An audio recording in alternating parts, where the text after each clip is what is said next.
It's my pleasure to introduce Ronald Stephen Reiniger. The author retired from a successful 35-year business career. This freedom enabled his pursuit of a lifelong aspiration to become a published author or novelist. His greatest accomplishment is raising 3 amazing children with his wife, Carol. They love traveling to new places to experience different cultures. Ronald also loves the simple pleasures of spending time with family and friends. He grew up in a small town in Saskatchewan and currently resides in Port Moody, BC. This is his second book. The first was published in 2020. And now I'd like to invite Candace James of Silver Bow Publishing to say a few words. What can I say? Ronald Stephen Reiniger, Ron himself, the bow-tie man and the fabulous writer. This guy's got it all. I mean, you just keep turning the pages and you don't want to even go to bed because you don't want to miss out on the rest of the story. And that's a real magical thing to have, where you can keep that audience interest page after page after page. And Ron does it. And I keep visualizing this in a movie or a TV series, and I know it's going to happen. It might even be happening now in some other realm, but it's going to happen here because Ron is the greatest. That's all I can say. Take it away, Ron. Devil's Breath is, I'm going to read 3 different excerpts from it. And so it takes place in Port Moody, and it takes place around the late 1800s. So at that time in Port Moody, there was the train, the CPR train had just arrived. And it was not what the town is today. It was very much of a lumber town. All the large forests were there. And anyway, so it's a murder mystery. I think Candace, you called it a historical fiction or something to that effect. Yeah, historical fiction thriller. Historical fiction thriller. There we go. So anyway, the lead character is a fellow by the name of Tavis McPherson, and I thought I'd just read a few chapters from it. So without further ado, I will start. Okay, here we go. So Tavish McPherson was a well-dressed young man. He had just celebrated his 30th birthday. Tall and slender, he donned a new bowler hat that shimmered in the sunlight. Oh, I forgot something here. Just give me 1 second.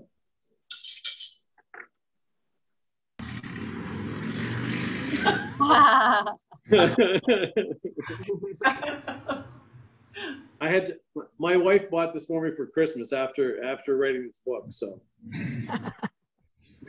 Okay, I'll take it off now.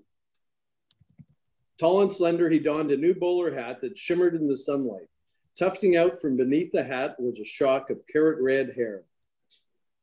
He was clean shaven, and like most gingers, he had a plethora of freckles scattered on his porcelain white skin, recessed eyes that had a welcoming twinkle. When he was focused on a thought, his eyes would transform from warm and inviting to cold and penetrating. McPherson was very proud of his appointment, and he enjoyed his work.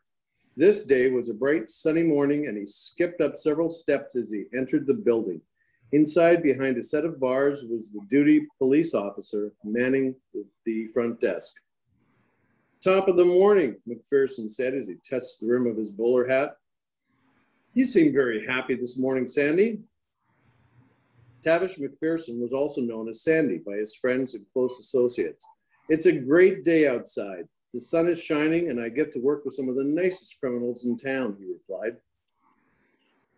"While it looks like you have another of those nice criminals to work with, when you get upstairs, the chief will fill you in," the desk officer smirked. Sandy walked up the stairs nonchalantly. He suspected he may have another assault or similar altercation that he had to investigate. Most of his cases these days were based on some drunken lumberjack or sailor. He hung up his hat and removed his Harris tweed suit coat He straightened his tie and walked up the stairs, knocked on the chief's door. Leaning in, he said, "Good morning, boss. I hear you have a case for me." "Yes, Sandy, come in and take a seat." Sandy sat at the chair and crossed his legs in a casual manner. Sandy loved the casual atmosphere in the station. It was more like working with friends than fellow officers. "So what's happening, boss? A drunk sailor or a fisherman?" The chief remained solemn. "No, this time it's much bigger. There's been a murder." Sandy was shocked. He had never led an investigation in a murder case. He was lead on several robberies and assaults. He was also part of the murder cases back in Victoria, but never was he as a lead investigator. He whistled and replied, "Who? When? Where?" "It's a couple of lumberjacks in Port Moody." "Port Moody? I guess that means I will have to go there. I hate traveling over that rutted north road. I suspect I will have to stay over for a while." "Yes, but first let me fill you in on some of the details. 2 men were found yesterday afternoon in the woods outside Port Moody. They have been identified as scouts for one of the mills there. They were scouting for areas to provide feedstock for the sawmills. It took a while to identify them." "Were they badly damaged?" "You could say that. When I said bodies were found, I was being literal. Their heads have not been located." "Holy shit, they were decapitated?" "Yes." Sandy was shocked. "Any suspects?" "Not that I'm aware of. I'm sending you in, Sandy, to investigate and catch the bastard or bastards that did this." Sandy had mixed feelings. He was apprehensive at the grisly details he had just been informed of. The cruelty of these killings would likely mean it was some sort of deranged killer. This could put his own safety in danger. At the same time, he was excited. Murder investigations are the cases every investigator hopes for, as they are the most high profile. He was working a couple of murder cases while stationed in Victoria. The one involving the death of a pauper by the mayor is still talked about today. Nobody remembers the assaults or robberies. This time, though, he knew he would be on his own. There wasn't a team of investigators to solve this. It was likely just him. "I suspect the local police will be of some assistance," he stated, more as a question than as a statement. "Yes, there are 2 constables stationed in Port Moody, Constables Cuthbertson and Schuster. They are waiting for you. I haven't had a great deal of contact with them, but they do seem to be reasonably competent. You can use one of the buggies to travel. We will cover the hotel, stables, and feed for the horse, plus meals. If you need anything else, please let me know. There's a telegraph office you can use to keep me informed.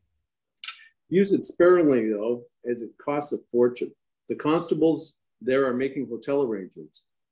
Now, I suggest you go home and pack a bag. If you leave this morning, you can still be there before dinner." Sandy stood and said, "Okay, boss, I will not let you down. We'll catch this bastard." He knew he sounded more confident than he was actually feeling. Prior to leaving, he made sure to say goodbye to some of his mates. Most congratulated him on finally getting a big case. All of them offered their assistance. They knew a murder case would be good for their careers. After leaving the station, Sandy walked to his flat a couple blocks away to pack his bag and inform his landlord that he would be away on a case. He paid his next month's rent in advance as a precaution. He removed his new carpet bag from the closet and packed several changes of clothing. He looked at the bag and remembered buying it down at the docks a few weeks ago. It was a modern design with leather strapping and handles. He had haggled with the vendor and settled on a fraction of the price he knew he would sell for in one of the downtown stores. He knew these vendors usually attempted to sell their goods before they delivered them to the stores. They would sell them at a slightly above the price they had negotiated with the store owner. This would permit them to pocket a few extra dollars. Sandy knew these vendors were technically illegal, but the police paid no attention unless they became a nuisance. Walking towards the stable, carrying his bag, Sandy felt on top of the world. Any trepidation had disappeared, and he was anxiously looking forward to solving the biggest case of his career. By midday, Sandy had left New Westminster and was traversing the North Road towards Port Moody. His buggy had adequate suspension, but the rutted road still jarred him so viciously that he was unable to keep his hat on. He stopped and neatly tucked it into a bag. While the road was horrendous, he was still struck by the splendor of the forest surrounding him. It was like he was traveling in a cavern with cliffs of trees on either side stretching towards the sky. It was a clear day, and he knew it was near noon, but he could not see the sun. The towering hemlocks and cedars shielded the sky with the exception of a small strip of blue that stretched overhead, following the road towards his destination ahead. While stopped to tuck away his hat, he listened to the trees. Where he was standing, the air was perfectly still. However, in the upper boughs, a breeze was cascading through them, creating a sort of whistling whisper. The swaying branches would occasionally crack and creak. This was the orchestral sounds of nature that was joined by songbirds to assist with the chorus. He marveled at the beauty of nature. At this moment, he felt he was singularly alone. There was nobody in sight, and he was surrounded by giants. Growing up in Victoria, he was a city boy. There were trees, but nothing like the virgin forests here. In Victoria, the tallest structures were the buildings. Trees never eclipsed their height. Here, he felt like he was in touch with the tranquility of nature, and he found it very soothing. The cornucopia of fragrant smells and the glorious sounds of nature were soon forgotten as Sandy resumed his bone-jarring journey. The rutted road demanded his full attention in order to mitigate the displacement of his internal organs. The thin wheels of his buggy came to a thundering abrupt stop at the bottom of a rut. If he didn't pay attention, it was conceivable he would break an axle or wheel spokes. This arduous journey took several more hours before he reached the final rise that led down to the town of Port Moody. Upon reaching the edge of town, the churning and thumping he had endured made it seem like the journey took much longer than it actually did. He had never been to Port Moody before, and he was struck by the grayness of the town. It was as if a giant broom had swept away all the colors. The surrounding forest sparkled with green vibrance, and the blue water of the inlet shimmered in the light breeze. The buildings, though, were weathered and graying. Sandy understood that this was natural weathering of cedar, though it still looked devoid of life. The wooden boardwalk took on an earthy complexion with the buildup of dust and dirt. The air was refreshing. It had a fragrant aroma of freshly cut wood with a slight undertone of exhaust fumes. There was not a single structure built with brick. He soon realized this is what he should have expected, as there was an abundance of wood, but no brick plants for miles.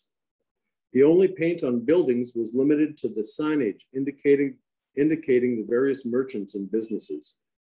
This was a blue-collar town, a working man's town.